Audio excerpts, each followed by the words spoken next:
विधवा लड़की और तलाकशुदा लड़का। स्टोरी पूरी सुनिएगा। स्टोरी पसंद आए स्टोरी को लाइक और मेरे चैनल को सब्सक्राइब जरूर करिएगा।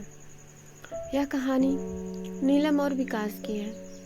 नीलम अपनी शादी के 1.5 महीने बाद ही विधवा हो जाती है।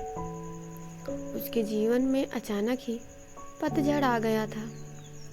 नीलम को ऐसा लगता था जैसे वह संसार की सबसे बदनसीब औरत है। उसकी आंखों के आगे उसका अंधेरे जैसा भविष्य हमेशा घूमता रहता था। नीलम के घर में सिर्फ उसकी बूढ़ी माँ थी और नीलम के पति के गुजरने के बाद नीलम के पिता भी इस दुख में गुजर जाते हैं। एक बड़ा भाई था, लेकिन वो तो सबसे मुंह मोड़कर अपनी पत्नी को लेकर कहीं और रहने चला जाता है। इसलिए अब नीलम को लगता था कि जिंदगी में कभी भी खुशी उसके दरवाजे पर दस्तक नहीं देगी। इधर विकास की बात करते हैं। विकास की शादी 2 साल तक तो अच्छी चल रही थी, लेकिन फिर उसकी पत्नी का किसी और के साथ चक्कर चलने लगा और वो उस दूसरे आदमी के साथ खुलेआम अय्याशी करने लगी। फिर कुछ ही दिनों में उसने विकास को तलाक देकर दूसरे आदमी से शादी कर ली थी। विकास अपनी पत्नी से बहुत प्यार करता था, लेकिन तलाक होने के बाद वह अपनी पत्नी के बिना बिल्कुल ही अकेला सा हो गया था और अपनी सुनसान वीरान जिंदगी अकेला ही काटने लगा। वह नहीं जानता था कि अब उसका भविष्य कैसा होगा। कभी वह फिर किसी से शादी कर पाएगा या नहीं।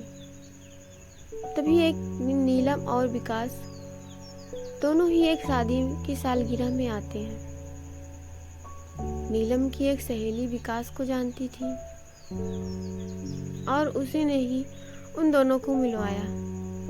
विकास से मिलकर नीलम को अच्छा नहीं लगा, क्योंकि विकास अपनी पत्नी के बारे में नेगेटिव बातें कर रहा था और यह सुनकर नीलम को विकास पर गुस्सा आ रहा था कि वह औरत के बारे में इतना गलत कैसे बोल सकता है। लेकिन बाद में उसकी सहेली मंजू ने बताया कि विकास कितना दुखी लड़का है। वह अच्छे खासे पैसे कमाता है और उसके परिवार वाले भी बिल्कुल सीधे हैं, लेकिन फिर भी उसकी पत्नी ने दूसरे मर्द के चक्कर में इस बेचारे को धोखा दे दिया और अब विकास दिन रात रोता ही रहता है। यह सुनकर नीलम का दिल भर आया। वह मन में सोचने लगी कि एक शरीफ लड़के को मैं बिना मतलब ही बुरा समझ रही थी। तो उसी दिन से नीलम के मन में विकास के लिए एक प्रेम सा जाग गया। तभी कुछ ही दिनों बाद नीलम ने अपनी सहेली मंजू से कहा कि मंजू, मैं पता नहीं क्यों विकास को चाहने लगी हूँ और मैं उसे पसंद भी करती हूँ। अगर मंजू तू कुछ उपाय करके मेरी दोस्ती विकास से करवा दे तो शायद मेरी जिंदगी संवर जाएगी। तो मंजू ने कहा कि ठीक है, तू कहती है तो मैं किसी बहाने से विकास को अपने घर बुलाती हूँ। मैं उसे तेरी सारी कहानी पहले ही बता दूंगी, फिर तू भी आ जाना, आगे तुम दोनों की किस्मत। तभी मंजू अपने जन्मदिन का बहाना करके विकास को अपने घर बुलाती है और मंजू विकास को नीलम की बीती हुई सारी बात बताती है और वो उसे ये भी बताती है कि शादी के 1.5 महीने में ही नीलम विधवा हो गई थी। विकास को नीलम का ऐसा हाल देखकर उसे बहुत दुख होता है। तभी विकास नीलम से मिलता है और उसे समझाता है। वाकई में नीलम एक बहुत दुखी लड़की थी। अब विकास ये तय कर लेता है कि वो नीलम का सहारा बनेगा। नीलम को भी विकास से दिल से बहुत ही पसंद था और वो दोनों ही बाहर भी मिलने लगे थे ताकि वो एक दूसरे को सही से समझ सकें। एक दिन उन दोनों को एक दूसरे से बेहद प्यार हो गया और रात रात भर वो दोनों फोन पर चैटिंग भी करते हैं और कभी कभी फोन पर बातें भी कर लेते थे। विकास बहुत ही रोमांटिक लड़का था। वह अपनी बातों से नीलम का दिल जीत चुका था। नीलम को भी विकास के मुंह से अपनी तारीफ सुनना बहुत ही अच्छा लगता था। दोनों ही हर रविवार को मिलते थे, पार्क में घूमने जाते थे और कभी कभी रात को होटल में डिनर करने भी चले जाते थे। तभी नीलम विकास को अपने साथ अपने घर ले गई और उसे अपने माँ से मिलवाया। विकास ने जब नीलम की माँ के पाँव छुए तो नीलम की माँ रोने लगी और विकास का हाथ पकड़कर कहने लगी कि बेटा, मेरी बेटी का सहारा जरूर बनना और उसका साथ कभी भी मत छोड़ना। मेरे सिवा इसका कोई भी नहीं है, अब मेरा भी कोई पता नहीं कब उस भगवान का बुलावा आ जाए। अगर मैं मर गई तो मेरी जवान लड़की का क्या होगा। ये सुनकर विकास की भी आंखों में आंसू आ गए और नीलम भी खूब रोने लगी। तभी विकास ने कहा कि माँ जी, आप बिल्कुल चिंता ना करें, नीलम का मैं मरते दम तक साथ नहीं छोड़ूंगा और आपको भी कुछ नहीं होगा और आपकी बेटी का मैं जिंदगी भर ही ख्याल रखूंगा। ये सुनकर नीलम की माँ और नीलम को बहुत ही अच्छा लगा और नीलम विकास का हाथ अपने गालों पर लगाकर रोती है। तभी एक दिन दोनों ही पार्क में बैठे थे तो नीलम ने कहा कि विकास, तुम अपने घर वालों से मुझको कब मिलवाओगे। विकास ने बात टाल दिया और उससे प्यार भरी बातें करने लगा और कहा, नीलम, मैं तुम्हारे बिल्कुल नजदीक आना चाहता हूँ, बोलो तुम मुझे अपने करीब आने दोगी। लेकिन नीलम विकास को अपने करीब आने से मना करती है, मगर फिर भी थोड़ा बहुत तो दोनों प्यार कर ही लेते थे। तभी नीलम की सहेली मंजू ने नीलम के कान भरना शुरू कर दिए। उसने कहा कि नीलम, लड़कों पर इतना जल्दी भरोसा नहीं करती, तू तो सीधी सादी है। विकास को अपनी माँ से भी मिला दी, लेकिन विकास ने तुझे किसी से मिलवाया, कहीं ऐसा ना हो कि वो तुझे इस्तेमाल करके छोड़ न दे। यह सुनकर नीलम के कान खड़ी हो गए और सोचने लगी कि कभी विकास मुझे धोखा तो नहीं दे रहा। उधर विकास से सोच रहा था कि मैं नीलम को अपने घर कैसे लेकर आऊं।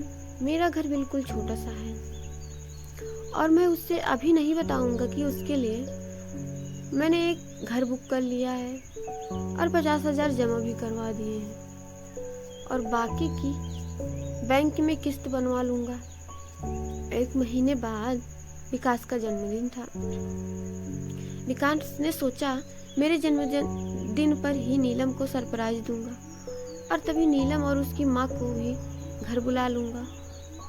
उसी दिन नीलम से शादी की सारी बात करके उसे सगाई की रिंग भी पहना दूंगा, क्योंकि नीलम के परिवार में और कोई नहीं है, इसलिए सारा कार्यक्रम नीलम और उसकी माँ के सामने ही हो जाएगा।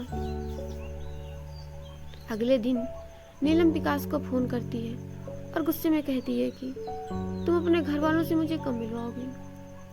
विकास फिर से बात को टालते हुए बात को पलट देता है। अब नीलम का शक और भी बढ़ जाता है। तभी नीलम विकास से कहती है, तुम्हारे बैंक में कितने पैसे हैं, मुझे अपना बैंक बैलेंस दिखाओ। लेकिन विकास ने बैंक बैलेंस दिखाने की बात भी टाल दी, क्योंकि सभी पैसे उसने मकान के बयाने में दे दिए थे और उसके अकाउंट में यही कोई 8 से 10,000 ही पड़े थे। नीलम का शक अब बढ़ता ही जा रहा था और वह सोच लेती है कि विकास वाकई में मेरा इस्तेमाल कर रहा है और वो मुझसे शादी भी नहीं करेगा। इसलिए नीलम विकास का फोन तब उठाना बंद कर देती है। इधर विकास एंगेजमेंट की सारी तैयारी कर चुका था। बातों ही बातों में उसने नीलम की अंगूठी का भी नाप ले लिया था और नीलम को इसका पता भी नहीं चला था। विकास ने नीलम की तरफ से खुद की भी अंगूठी बनवा ली थी ताकि नीलम की माँ का कोई भी खर्चा ना हो सके। विकास ने किसी से थोड़ा कर्जा लेकर नीलम के लिए साड़ी और उसका सारा सामान खरीद लिया था और उसकी माँ के लिए भी एक सुंदर साड़ी खरीद ली अब विकास ने सबको यह कह दिया कि मेरे जन्मदिन वाली रात को मेरी सगाई नीलम से है और उसके घर में भी उसने सबको बता दिया था। सारी तैयारी हो चुकी थी। तभी एक दिन विकास ने नीलम को 3 बार कॉल किया, मगर नीलम ने उसका फोन गुस्से में उठाया और कहा कि क्या बात है, जल्दी कहो। तो विकास ने कहा, कल शाम को 5 बजे तुम और तुम्हारी माँ को मैं लेने आ रहा हूँ। तो नीलम ने कहा कि मुझे कहीं भी नहीं जाना। तो विकास ने कहा कि नीलम, कल मेरा जन्मदिन है। विकास ने बताया, लेकिन फिर भी नीलम ने विकास को जन्मदिन की बधाई नहीं दी। तभी नीलम ने सोचा कि जन्मदिन में चली जाती हूँ, इससे विकास का पर्दाफाश भी हो जाएगा। अगली शाम नीलम और उसकी माँ तैयार हो जाती है और विकास की गाड़ी में बैठकर उसके साथ चले जाते हैं। पूरे रास्ते नीलम ने विकास से कोई भी बात नहीं की। उसे तो विकास के रूप में एक धोखेबाज नजर आ रहा था। तभी जैसे ही नीलम विकास के घर की दहलीज पर कदम रखती है, वैसे ही विकास की माँ आरती की थाली लेकर आती है और नीलम को टीका लगाकर उसकी आरती उतारती है। ये देखकर नीलम हैरान रह जाती है। तभी वो भी विकास की माँ के पांव छूती है। उसकी माँ उसे अंदर आने के लिए कहती है। सभी लोग खड़े थे, विकास के बड़े भाई भाभी, विकास के भतीजा भतीजी और विकास की माँ व भोले भाले उसके बाबूजी। सभी लोग नीलम और उसकी माँ का स्वागत करते हैं और बैठने के लिए कहते हैं। विकास का जन्मदिन भी मन जाता है। उसके बाद नीलम जाने के लिए कहती है तो विकास की माँ कहती है कि बहू, तुम्हें जाने के लिए नहीं बुलाया है, हमेशा के लिए यही रहने के लिए बुलाया है। नीलम समझ नहीं पाती। तभी विकास की बड़ी भाभी 2 फूलों की माला और एक प्लेट में 2 अंगूठी लेकर आती है। ये देखकर नीलम विकास की तरफ बड़े आश्चर्य के साथ देखती है। तभी विकास एक अंगूठी नीलम के हाथ में रख देता है और कहता है, आज हमारी एंगेजमेंट है नीलम, और इस बात के लिए मैं तुम्हें सरप्राइज करना चाहता था। तुम्हें रिश्ता मंजूर है ना? नीलम रोने लग जाती है और मन में सोचती है कि मैंने किस लड़के पर शक किया। विकास ने नए मकान के कागज भी नीलम के हाथ में रख दिए और कहा कि नीलम, ये मकान मैंने तुम्हारे लिए बनवाया है, क्योंकि हमारा ये घर थोड़ा छोटा है। इसलिए नीलम की आंखें अब अपने आंसू को रोक ही नहीं पा रही थी। तभी नीलम ने मकान के कागज अपनी सास के हाथ में रखते हुए कहा कि माँ जी, मुझे तो इसी घर में रहना है आपके साथ, मुझे नया मकान नहीं चाहिए। इस बात से घर के सभी लोग खुश हो जाते हैं। तभी विकास कहता है कि नीलम, तुम्हारी माँ भी हमारे साथ ही रहेंगी, भला वो अकेली कैसे रह पाएंगी। ऐसा करते जो मकान मैंने लिया है वो पास में ही है, माँ को तुम वहीं शिफ्ट कर दो ताकि तुम अपनी दोनों माँ को संभाल सको। अब सब कुछ ठीक हो गया था। कहाँ नीलम एक शक की वजह से सब खत्म करने जा रही थी। ये गलती उसे बहुत महंगी पड़ने वाली थी, मगर नीलम ने विकास के घर जाकर अच्छा ही किया। इसलिए दोस्तों, जीवन में कभी भी किसी शक की वजह से आप अपने प्यार को कभी मत छोड़ना। पहले पूरा सच जानना, फिर कोई कदम उठाना, तभी आपका भी रिश्ता बन सकता है। स्टोरी पसंद आए तो स्टोरी को लाइक और चैनल को सब्सक्राइब जरूर करिएगा।